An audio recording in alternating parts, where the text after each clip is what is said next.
I was watching a thing yesterday about, and I didn't know this, but we captured so many Germans during World War II in the North Africa campaign.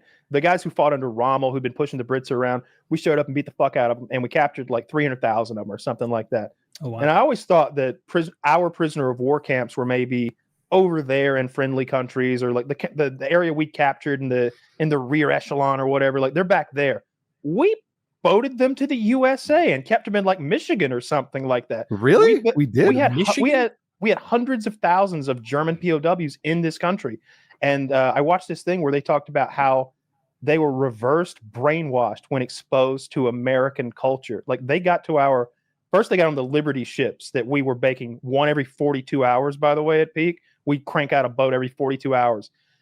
On that boat that was bringing them back, they had K rations, which our troops would complain about. But in that K ration is chocolate, sugar, coffee, cigarettes, processed cheese, meat, things that they'd been living on bullshit like sea biscuits for weeks, starving to death with dirty water, and they hadn't had coffee since the war began. They get on the Liberty ship, they have K rations and an ice cream machine.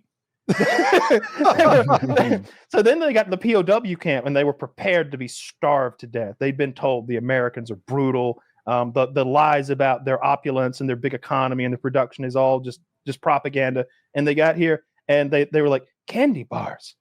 The guard told me that any child could buy one for a nickel, whatever that is. He gave me a candy bar. It's a thing so precious. He gave it to me, and it had nuts in it. Real nuts. And then they were like, they had icy cream at the POW camp, I guess. And it was just like, you can imagine, they're like licking their ice cream, singing like, we were the baddies. And some poor guys in like Japan having like bamboo shoots grown slowly under his fingernails, and we were giving him ice cream. I didn't know we boated them over here. That's crazy. I had never heard. Why Michigan? POWs. Like you get it here may not have been Like, Michigan. That's the state that's in my head, though. Let me see where we kept it. Where in U.S. We boated them over directly to a McDonald's. We dropped them off at McDonald's. And we said, "You go ahead. You have whatever you want. We give you a $10 gift card." We were playing the long game. So we had 425,000 Germans that we brought here and kept in over 700 prison camps throughout the United States during World War II. So they were all over Texas, Colorado, Oklahoma, Iowa, Virginia, and Arkansas, according to this. So a little SEC action for the most part. They're in the SEC other than Colorado. Damn. That seems like a huge amount of effort. Like if I were in charge, I would have been like, no, we're not using our Liberty ships for this. We're going to build a little shanty town here, and they can, we'll trick them with the ice cream we have left, but no, we're not shipping them all the way to Michigan and then shipping them back in 8 months when this is over. Oh, speaking of, please go. I was going to ship something else. Please continue. Oh no, I also wonder if what Kyle was saying was like they were doing it on purpose. If they were psychologically trying to turn them and be like, hey, like there's no need to fight against this. Look what we got, processed cheese. Like, check it out. It was true. It wasn't manipulative. It really. No, I know, not at all. It wasn't manipulative. It was true. It was like, look, we didn't want to fight you anyway. Hitler declared war on us. You know what exactly. I mean? Like we agreed to fight the Japanese after they bombed us, and then Hitler had this agreement with Japan that was sort of misunderstood, and he was like, war on the U.S., which made it really easy for FDR to start shipping troops into Europe. Like, what a fumble that was. Yeah. He was probably pretty pissed at Hirohito. That was his name. No, FDR loved that Hirohito started the war. He may have even conspired to allow it to happen. Oh, Hitler? Yeah. Yeah, Hitler would have been pissed. They didn't coordinate. There's this, I think her name is Sarah Payne. I don't know her credentials, but she's an incredible historian. I see her do these talks and podcasts, and she talks a lot about Japan and the early days of World War II. And one of the things was how Japan and Germany just didn't trust each other. They were sort of frenemies. And so like Japan really needed a supercharged engine for their planes.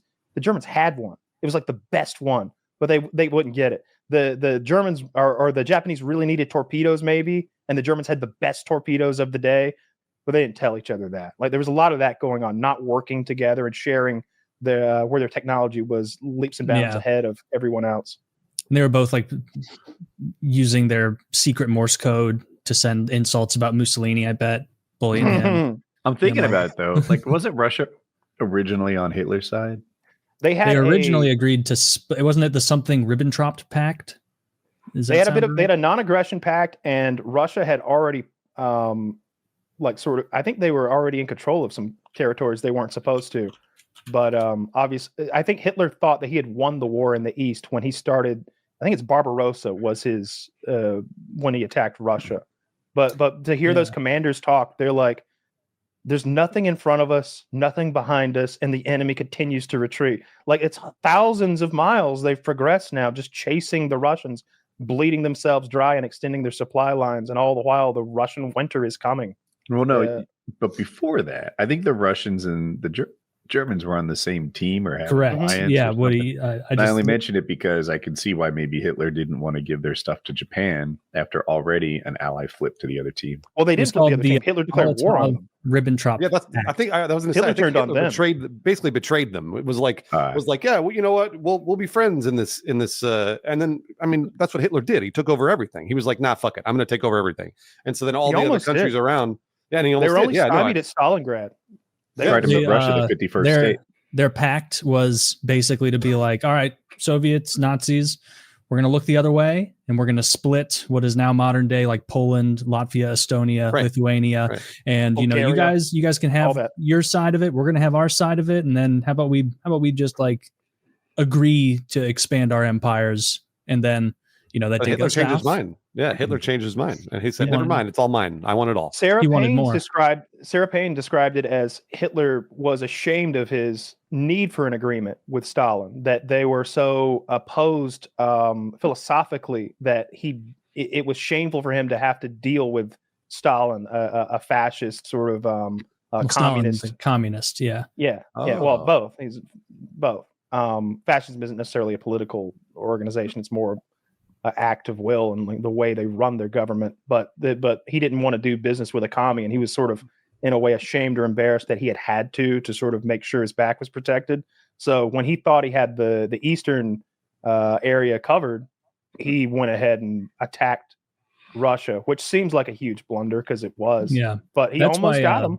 That's why the Nazis spent so much effort on the Hugo Boss outfits, because Hitler was like, all right, if I have to make ends meet with this commie, I've seen what his soldiers are dressed like, total schlubs. Our guys are going to look nice. And so that's where he got his little private victory. Maybe. I have read that. Yeah. I have read that somewhere. Have you ever seen this movie dressed like the Soviet soldiers in World War II dressed up? Every single one of them looks like one of those Korean guys in like some previous, now dead Soviet soldier's much larger coat. It's always brown and drab, and it doesn't look like a uniform. All right, so here's the thing about the Russian military. The Soviet/Russian military, you didn't use socks until very recently, like maybe the 70s is when they started wearing socks, because they'd always use these foot wraps. There's a technique for wrapping your foot in a cloth that is as good as socks, if you ask a Soviet. Yeah, it wasn't until maybe the 70s when they introduced the first socks for their troops. That's all. I'm like, I guarantee I'm doing my foot wraps and I get 3 steps into the march and I'm like, it's just a tangled mess down there. I came off again. Sorry, everyone. We have to wait. Taylor has I just imagine some podcast in 2175 being like, they didn't move to toe socks until recently, like 2100. Toe socks. Yeah, they're all wearing those goofy mountain climber shoes. I'm always interested in those when I see them, but I can just imagine, you ever stub your pinky toe against something at night, how bad that hurts. I'm just imagining like jogging through like a forest trail and getting that bitch hung on a root. Oh yeah, have you ever seen someone in public wearing those? Yeah, not in public. Yeah. I have definitely seen. Yes, absolutely. Sure. It's like it's worse than pajama pants somehow. Where it's like weird. Everybody hates it's worse than pajama pants. How dare you? How dare you? Like I didn't detect that little slight. This is to my pajama pants are in the 21st century. Out of the house. First, the pajama jeans. I don't know, a bunch of women working together on something. I just don't know if they're going to be able to never works. Get a list together. It just seems like, oh no, it was this guy. That's true. Look at how long it took them to fucking deliver the mail in that World War II movie they made. Like when they put all the girls in charge, everybody was getting incorrect mail. It wasn't good. I mean, you can't argue with Taylor's logic, probably. True. I didn't watch the movie, nor did I read the story. I don't even know the Yeah. movie you're talking If I'm about. gonna watch a movie, They made a movie about women delivering the mail there's during a World bunch War II. of black women who were like, Hank from Breaking Bad is like looking all stressed out as a general in his office in the trailer, and he's like, World War II, and I'm in charge of mail. And he's like, this is a big deal, guys. We need to get the mail to the front lines, and it's getting there too late. And then a bunch of sassy ladies get it done.